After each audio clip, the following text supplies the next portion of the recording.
Welcome to the JAMODI podcast. We are all surrounded by amazing coaches and leaders. So let's get an inside look at not just what they do, but how they do what they do.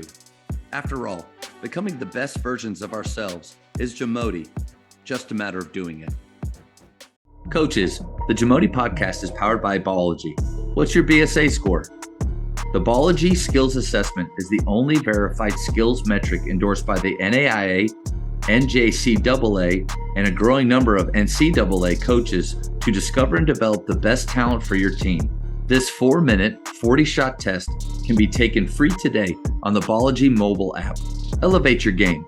I always love getting to learn about the daily habits of successful coaches or leaders and guys in your role. So what are some things that you do daily that set you up for success? You know, I think it's obvious that you have to be driven in some form or fashion. That was instilled in me by my father and my high school basketball coach, Doug Gallion, that we have to be purposeful and passionate and driven to excel in whatever you want to do. And obviously my realm was I wanted to be a high school basketball coach. And then, 25, 26 years into it, I wanted to be an overall athletic director. So I think you have to wake up every day with a plan, a mission, and you have to be driven to the point where you're just going to be relentless in your pursuit of excellence. And that can be your daily routine, your daily habits. I've chosen to be, after reading all these John Gordon books, I'm being ultra positive as much as I can be, because if you can smile and laugh certain times, at certain things, just be joyful about doing certain things, I think it just creates a better atmosphere, more positivity. Coaching and teaching in this profession is very tough. That goes without saying. But we just need to be focused on uplifting others while we're trying to navigate this path for ourselves. And we have to be, again, great teammates and just overall great people. I had mentors, I've got mentors still, and we need to do the same for the coaching profession to leave it better than we found it. That's one of my main goals, is to make sure that we're building this thing the right way, we're giving back to the profession the right way, and we're leaving it better than we found it.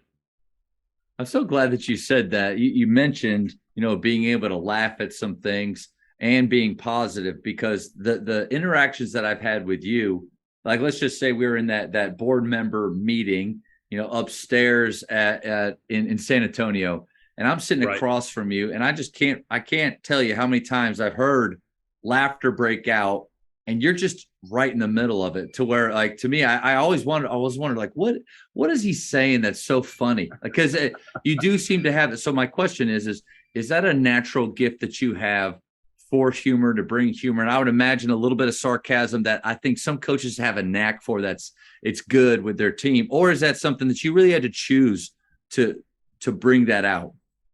I think it's a combination. Like I said, I've been very fortunate in my career path. I've had some great mentors, from the junior high school level, into the coaching realm. And I'm just basically choosing, positivity over anything else. I mean, life is too short. That's a saying that a lot of people may overuse, but that's the reality.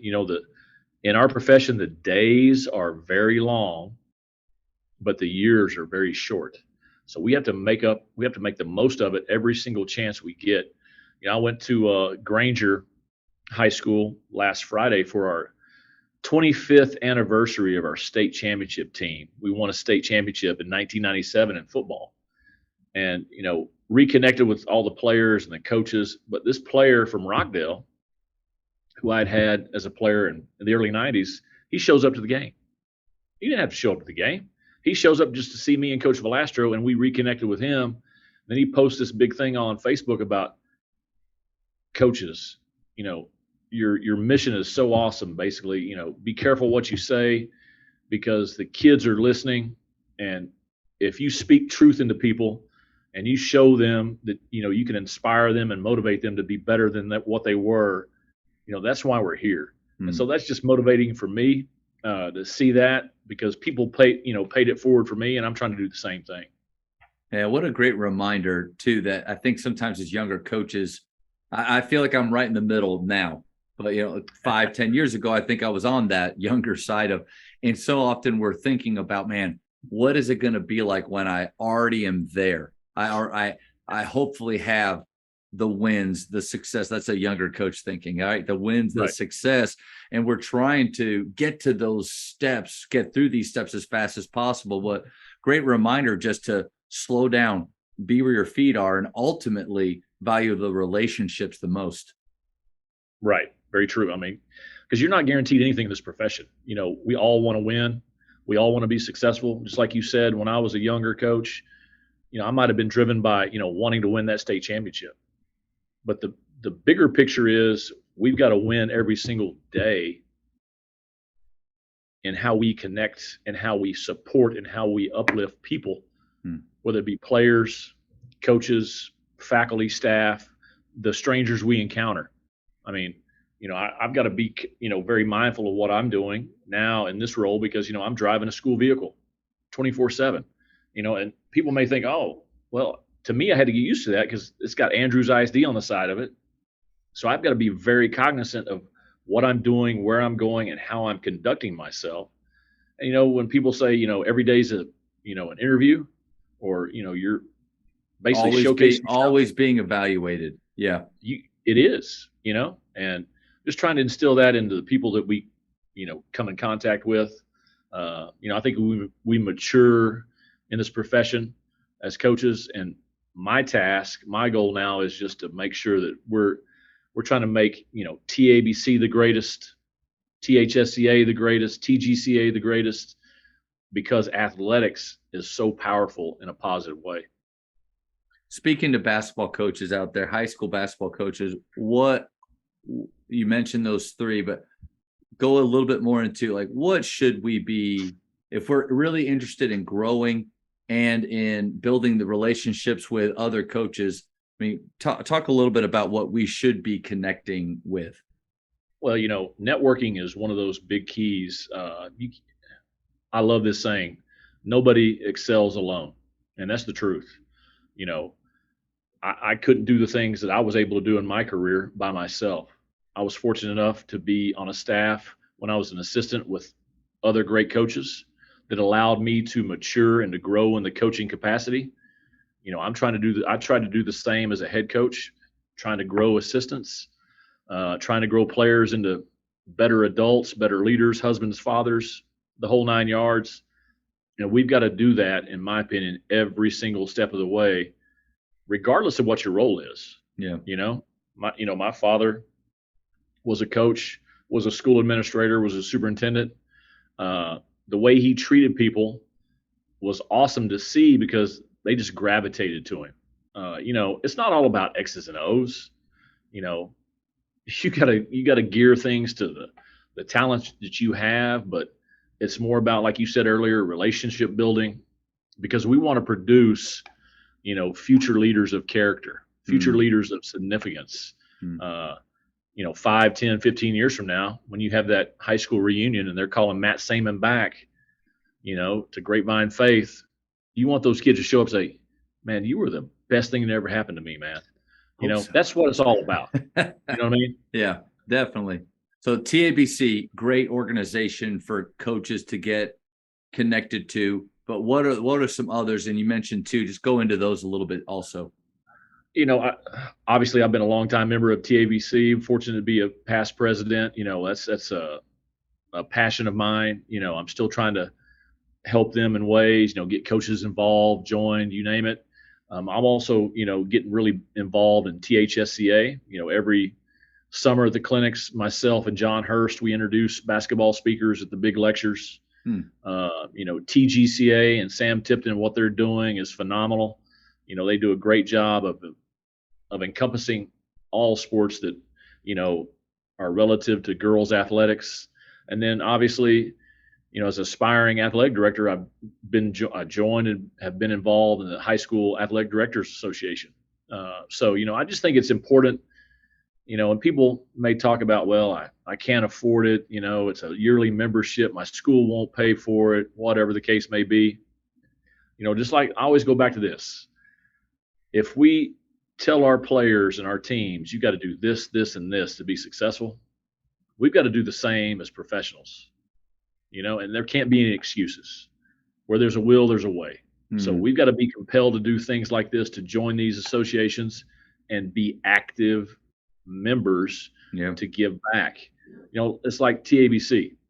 They just can't show up tomorrow and say, hey, we want a shot clock in Texas high school basketball. But if you're an advocate for it, come up with awesome solutions and concepts as to why it would be beneficial to Texas high school basketball. If you're an opponent to it, do the same in that respect, but do it in a civil manner. Does that make sense? Mm-hmm. It's kind of like, the presidential elections come along. Everybody complains, everybody does whatever, but are you a registered voter? Are you voting? The same with these athletic associations. Are you involved? Are you part of the conversations? Yeah, it's like you don't really have the right to complain if you're not a part of the organization that's helping to make these things happen. Yeah, that's good. Correct. That's one thing I love about THSCA right now. Joe Martin and Glenn West are doing a phenomenal job of not just being a football organization. Yeah. They're encompassing all these other sports and wanting to grow it because, they know their word is Texas High School Coaches Association. So they're trying to grow in every facet and every capacity. So get involved. Yeah. Why not? TABC has been a no-brainer for me, but I'm thankful that you mentioned the other one, because I have, in the back of my mind, I've just kind of thought, man, I think that's a football thing. And so but I need to get past that, and I need to be a part of the solution, not the problem out there. Right. I mean, they're progressive, they're very innovative, and big things are coming. Coach, I'm the goal today, and I mean this, I'm not just saying it, is to go get my athletic director's credit card and get those, because I want to get those memberships done. And I really do think that coaches do, and then ultimately too, it's good for our players, for us to be in that. Mono Watso with PGC said something I always remember as the best investment that we can make is in ourselves. The reason, it sounds selfish, but the reason he says that is if we're investing in ourselves and our growth and us getting better as leaders, that's going to directly translate to the people that we're leading. And so this is a way to me, I know the TABC membership. I know how cheap it is. You go a month without getting Starbucks coffee, you can take care of it. You can get it done. Yeah. Very true. It brings me to this point. I spoke to a group of 7th grade football players yesterday. Andrew's 7th grade football players. And, after the little talk we had, it probably lasted for about 10 minutes. I turned to the strength and conditioning coach and said, these kids are 7th graders. They probably didn't listen one bit, majority wise, but some did. They're 7th graders. And he goes, Coach, if you talk to these kids for 10 minutes a day, just imagine how many you're going to capture over the totality of the time that you talk to them. That's what it's about. You may not change somebody's mind in a 5-minute conversation, but if you continue to do it and do it in such a way that they can see all the value and all the, importance of whatever you're trying to do, that's where you make the impact. So that's why I have a little saying every day, that relentless mentality. If we want something, if we need to go get something, if we have a goal of obtaining something, that's what we got to do. Be relentless in what you're doing and do not stray from the path. It's easy to say, it's easy to do, but the reality is, we're here on a mission. We're educators, we're coaches, and this is a significant profession, and we've got to do our best every single day to capture as many hearts and minds as we can in the right way. Thank you for checking out today's episode. Please take a moment to subscribe to this podcast, share it with your fellow coaches, and find us on social media for what's coming up next on the JAMODI podcast. It's just a matter of doing it.